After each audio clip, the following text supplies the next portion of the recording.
আজ রাষ্ট্রপতি শাহাবুদ্দিন চুপ্পুকে নিখোঁজ করেছে বিএনপি সরকার, গোপনে হত্যা করে বিএনপি। এই চুপ্পুকে নিয়ে, শাহাবুদ্দিন চুপ্পুকে নিয়ে বিএনপি অবাক করার পরিকল্পনা করছে। পুরো জাতি হতভম্ব। এদিকে আজ বিএনপি সরকার পরিকল্পনা করে রাষ্ট্রপতি শাহাবুদ্দিন চুপ্পুকে নিখোঁজ করেছে। এই নিয়ে আবারও দেশ উত্তাল হয়, জামায়াত কর্মীরা রাজপথে নামে। ডক্টর ইউনূস সরকারের ১.৫ বছরের সময়ে রাষ্ট্রপতির যে আসলে কিছু করার ক্ষমতা ছিল না, বা তিনি এক প্রকার গৃহবন্দী ছিলেন, আমরা সবকিছুই জানি। এবং সেই জায়গা থেকে সাংবিধানিক সংকট না তৈরি হতে তিনি যে তার পদে স্থির ছিলেন, সেটিকে আমরা সাধুবাদ জানিয়েছি। বিএনপি এবং সেনাবাহিনীর সহযোগিতায় তিনি টিকেছিলেন। বাংলাদেশের রাজনীতিতে এখন একটি অদ্ভুত, হাস্যকর এবং একই সাথে ভয়ঙ্কর বয়ান বা ন্যারেটিভ দাঁড় করানোর চেষ্টা চলছে। বয়ানটি হলো, দেশে যা কিছুই ঘটুক না কেন, সব দায় বা দোষ গিয়ে পড়ছে একটি দলের কাঁধে। আর সেই দলটি হলো বর্তমান সংসদের প্রধান বিরোধী দল বাংলাদেশ জামায়াতে ইসলাম। তার রাজনৈতিক জীবনের বাজিটা ধরেছিলেন, নাকি নিজের কেরিয়ারের সবচেয়ে বড় ভুলটা করে বসলেন, যেখানে সরকার ফেলে দেওয়া ডাল ভাত? কিন্তু সিরিয়াসলি বলুন তো, এটা তো আফগানিস্তান 2.0 হতে যাচ্ছে। জুলাই যোদ্ধাদের ঐক্য একের পর এক ভেঙে যাচ্ছে। এর কারণ কি? এর কারণ অনুসন্ধানে হয়তো অনেক সময় লাগবে। আমরা এরই মাঝে দেখেছি এনসিপি ভেঙে বেশ কয়েকটা নতুন প্ল্যাটফর্ম তৈরি করার চেষ্টা হয়েছে। বাংলাদেশের রাজনীতির মধ্যে চারদিকে অনেক ঘটনা ঘটতেছে। এইদিকে আজকে নতুন একটা পরিস্থিতি তৈরি হয় রাষ্ট্রপতি শাহাবুদ্দিন চুপ্পুকে নিয়ে। রাষ্ট্রপতি শাহাবুদ্দিন চুপ্পুর বিরুদ্ধে কঠিন একটি অ্যাকশন নেয় বিএনপি সরকার, এবং এই বিএনপি সরকারের অ্যাকশনে তারেক রহমান কঠিন বিপদের মুখে পড়েছে। দর্শক শ্রোতা, এই মুহূর্তে জামাত কর্মীরা এই সিদ্ধান্তটিকে তারা মানতে পারতেছে না, এবং শাহাবুদ্দিন চুপ্পুর এই ঘটনায় তার কিন্তু খুবই খারাপ অবস্থা হয়। আপনারা সম্পূর্ণ ভিডিও দেখবেন। বাংলাদেশের রাজনীতির মধ্যে এই মুহূর্তে যেই ঘটনাগুলো ঘটতেছে সবকিছু ধারাবাহিকলি দেখানোর চেষ্টা করব, এবং রাষ্ট্রপতি শাহাবুদ্দিন চুপ্পুর বর্তমান অবস্থা এইটাও দেখতে পারবেন। বিএনপির মহামান্য বলছি রাষ্ট্রপতি চুপ্পুর কথা। এই চুপ্পুকে নিয়ে, শাহাবুদ্দিন চুপ্পুকে নিয়ে বিএনপি অবাক করার পরিকল্পনা করছে। পুরো জাতি হতভম্ব।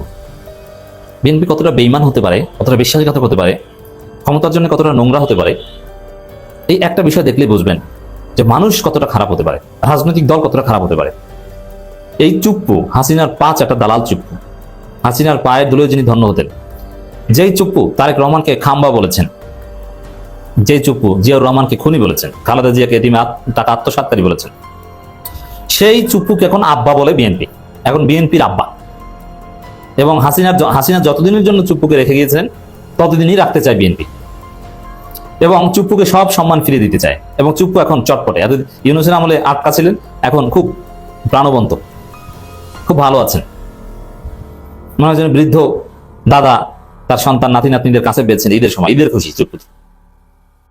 চিন্তা করছেন খালেদা জিয়া, জিয়াউর রহমান, তারেক রহমানকে এতটা অপমানিত করা, লাঞ্ছিত করা ব্যক্তি আজকে কতটা সম্মান পাচ্ছে, বিরল সম্মান পাচ্ছে। বিএনপির রাষ্ট্রপতি বিএনপির হাতে অপমানিত হয়। ইয়াজউদ্দিন আহমেদ কিন্তু বিএনপির হাতে, যদিও বিএনপির অ্যাসাইনমেন্ট বাস্তবায়ন করতে পারেননি, যার ফলে, এবং বিএনপির প্রতিষ্ঠাতা অতি গুরুত্বপূর্ণ, বা জিয়াউর রহমানের পরে সবচেয়ে গুরুত্বপূর্ণ নেতা যিনি ছিলেন, বি চৌধুরী, প্রায়ত মারা গেছেন, বদরুদ্দোজা চৌধুরী, ডাক্তার একিম বদরুদ্দোজা চৌধুরী। আমি স্যারের জন্য দোয়া করি। হ্যাঁ, তাকে নিয়ে বিতর্ক ত্রুটি বিচ্ছিত ছিল, কিন্তু আমাকে ব্যক্তিগতভাবে অনেক স্নেহ করতেন। আমি ঢাকা বিশ্ববিদ্যালয়ে 3rd ইয়ারে যখন পড়ি তখন থেকে তার সাথে পরিচয় ছিল, এবং তিনি অত্যন্ত স্নেহ করতেন আমাকে। তার সাথে অনেক স্মৃতি আছে আমার, হোয়াট এভার।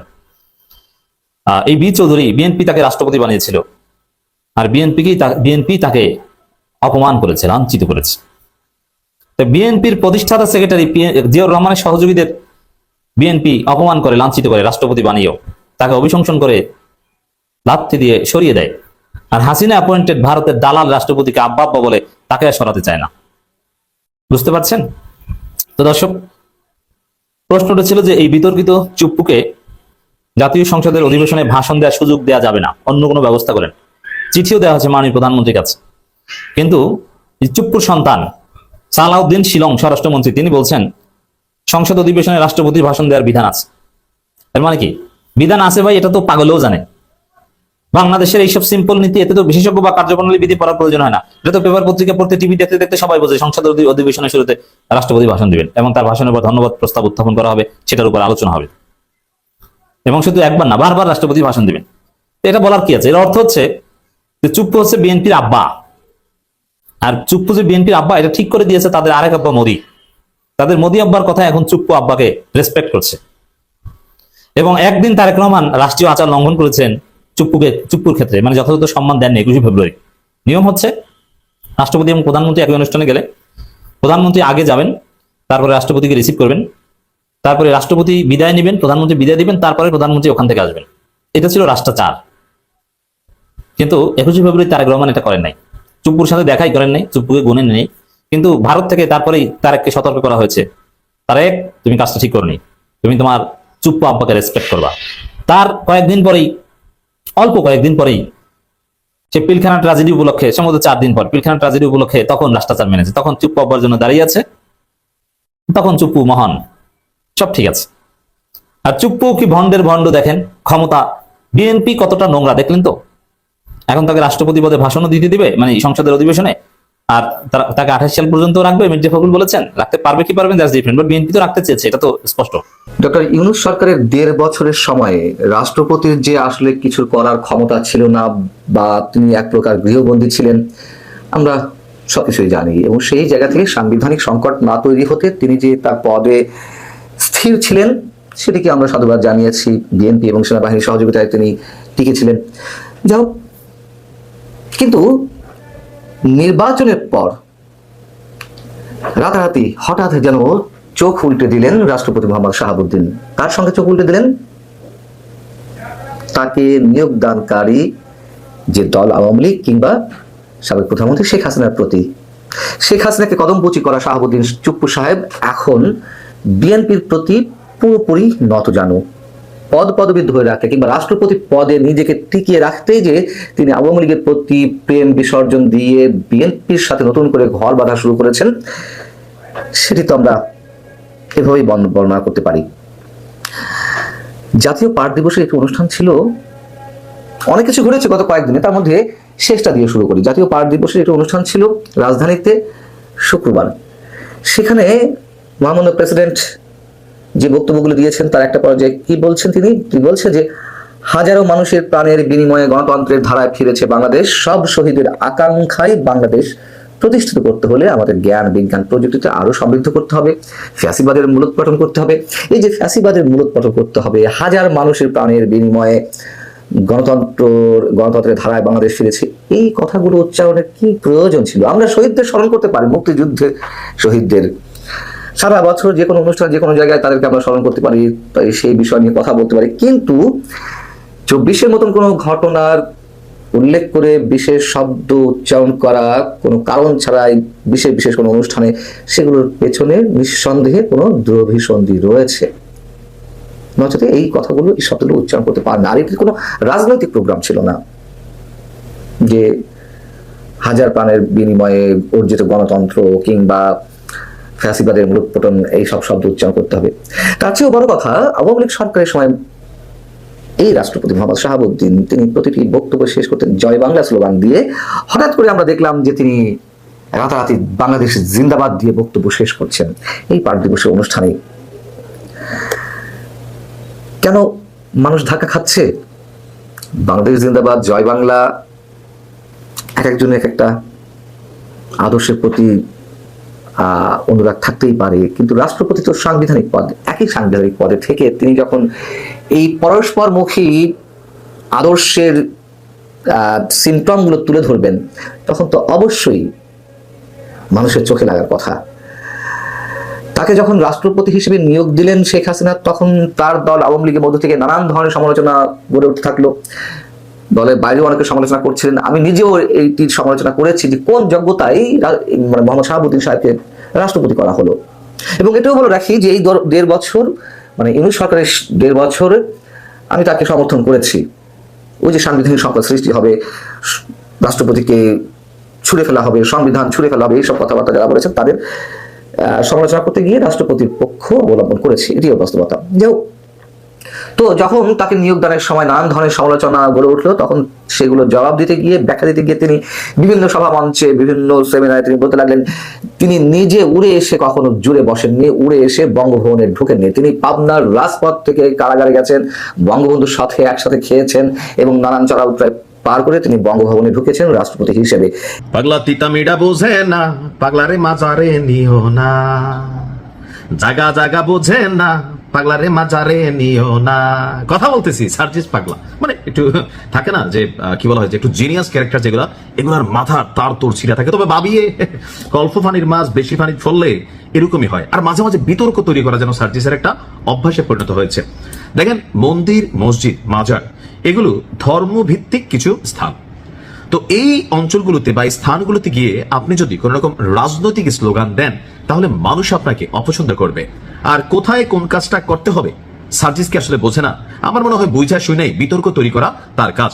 কথা বলছি, সারা বাংলাদেশে সবচেয়ে পবিত্র যেই কয়েকটা স্থান আছে, এর মধ্যে হযরত শাহজালাল রহমাতুল্লাহ আলাইয়ের যে মাজার আছে, সেই মাজার হচ্ছে, যারা মাজার প্রেমিক আছেন বা যারা মাজার পছন্দ করেন অথবা পছন্দ না করলেও ধর্মীয় ভাবাবেগ এবং গাম্ভীর্যের কারণে এই মাজারটা সবাই একবারের জন্য হলেও জিয়ারত করেন।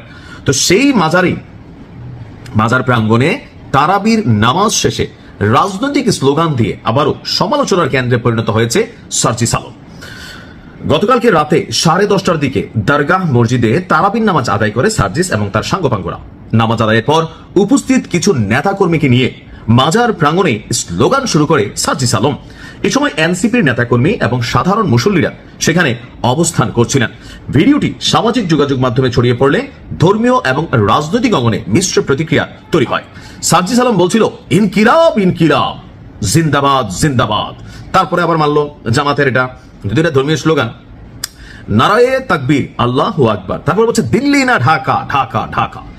তারপরে বলছে পাকিস্তানি ডায়লগ আবার, আজাদি না গোলামি, আজাদি আজাদি, দালালি না রাজপথ, রাজপথ রাজপথ। কিন্তু নিজেই একসময় অনেক দলের দালালি করছেন। জনতা না একতা, জনতা জনতা, দিয়েছি তো রক্ত, আরো দেব রক্ত, সিলেট সিলেট। তোমার কোথায় রক্ত গেছে বাবা? তোমরা তো ডিবি হারুনের অফিসে গিয়ে মাশাআল্লাহ ভালোই খাইছিলে, তাই না? এটা মানুষ বোঝে। বিশেষ করেন যে মানে এই ডিবি হারুন যে সার্জিস, হাসনাত আর অনেকের কপাল খুলে দিয়ে গেছেন। তো ওই সময় এখানে আবার কে উপস্থিত ছিলেন? জাতীয় নাগরিক পার্টির আহ্বায়ক এবং সংসদ সদস্য আমাদের মাননীয় এমপি মহোদয় নাহিদ ইসলাম, মুখ্য সমন্বয়ক নাসিরউদ্দিন পাটোয়ারি সহ দলের কেন্দ্রীয় এবং স্থানীয় নেতারা। তো এই বিষয়ে নাগরিক আন্দোলনের সমন্বয়ক আব্দুল করিম বলছেন, আপনার মাজার জিয়ারতের সময় এ পর্যন্ত কোন রাজনৈতিক দল দলীয় স্লোগান দিয়ে মাজার এলাকার আদব নষ্ট করেনি। মাজার জিয়ারতের নামে এনসিপি নেতাদের এই আচরণ সুফি দরগা আদবের পরিপন্থী এবং এতে সিলেটবাসী ক্ষুব্ধ। তো এনসিপি কি বলবে? বলার মতো কিছু আছে নাকি? কিছুই নাই। আসলে মাঝে মাঝে দেশের মধ্যে একটা অস্থিতিশীল পরিবেশ তৈরি, অথবা জুলাই যোদ্ধাদের ঐক্য একের পর এক ভেঙে যাচ্ছে। এর কারণ কি? এর কারণ অনুসন্ধানে হয়তো অনেক সময় লাগবে। আমরা এরই মাঝে দেখেছি এনসিপি ভেঙে বেশ কয়েকবার কয়েকটা নতুন প্ল্যাটফর্ম তৈরি করার চেষ্টা হয়েছে। কদিন আগে এনসিপি ভেঙে আমরা দেখলাম শহীদ মিনারের নতুন একটা প্ল্যাটফর্ম তৈরি করার চেষ্টা করা হলো, যেটা বামপন্থী ঘরানার যারা ছিলেন এনসিপিতে এবং বাইরে থেকেও বামপন্থী ঘরানার অনেককে যুক্ত করে নতুন একটা প্ল্যাটফর্ম তৈরি করা হয়েছিল।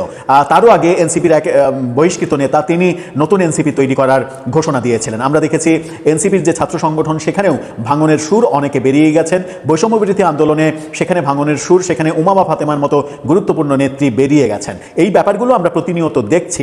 আমরা নির্বাচনের আগে দুই ছাত্র উপদেষ্টা আসিফ মাহমুদ সজীব ভুঁইয়া এবং মাহফুজ আলম যখন পদত্যাগ করলেন, তখন মাহফুজ আলম যখন এনসিপিতে যোগ দিলেন না, তখন থেকেই জানিয়ে যে মাহফুজ আলম নতুন রাজনৈতিক দলের চেষ্টা করছেন।